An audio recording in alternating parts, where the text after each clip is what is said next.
ఏదైనా స్వీట్ తినాలనిపించినప్పుడు దీనికన్నా ఒక బెస్ట్ డిజర్ట్ ఇంకొకటి ఉంది అని నేను అనుకోవట్లేదు. ఎందుకంటే నోట్లో పెట్టుకుంటే ఆ టేస్ట్ ఫీల్ అవ్వడం చాలా అంటే చాలా బాగుంటుంది. ముందుగా బ్రెడ్ అయితే తీసుకొని 4 ముక్కలుగా ఒక బ్రెడ్ని 4 పీసులు చేసుకొని కట్ చేసుకోవాలి. కట్ చేసిన బ్రెడ్ పీసుల్ని ఆయిల్ పెట్టుకొని ప్యాన్లో ఆయిల్ వేసి 2 సైడ్స్ 2 పక్కలు దాన్ని బాగా నీట్గా ఫ్రై చేసి పక్కన పెట్టుకోవాలి.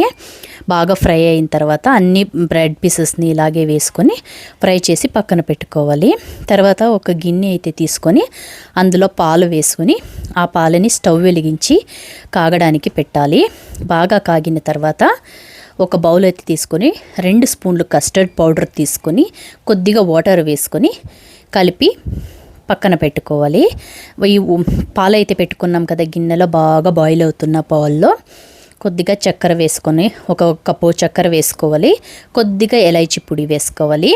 వేసుకొని బాగా కలిపిన తర్వాత ఈ కస్టర్డ్ పొడి ఏదైతే మనము ఒక బౌల్లో కలుపుంచుకున్నాం కదా ఆ కస్టర్డ్ వాటర్ని వేసుకొని బాగా కలపాలి. ఆపకుండా కలుపుతూనే ఉండాలి, లేకపోతే అంత బాగా రాదు. ఇది ఎంత కలిపితే అంత క్రీమీ టెక్స్చర్ అనేది బాగా వస్తుంది. అది బాగా క్రీమీ టెక్స్చర్ వచ్చిన తర్వాత డ్రై ఫ్రూట్స్ అయితే యాడ్ చేసుకోవాలి. దించి పక్కన పెట్టుకోవాలి. చాలా బాగుంటుంది ఇది. టేస్ట్ మాత్రంకి చెప్పలేను, తింటేనే తెలుస్తుంది. ఈ టేస్ట్ చాలా అద్భుతంగా ఉంటుంది.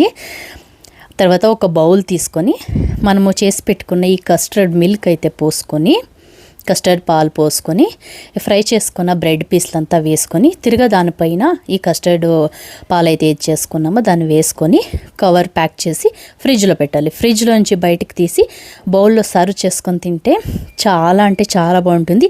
ఇది తిన్న తర్వాతే నాకు తెలిసింది చాలా రోజులకు ఒక మంచి స్వీట్ తిన్నానని. చాలా అద్భుతంగా ఉంటుందండి. ఒకసారి మీరు ట్రై చేయండి.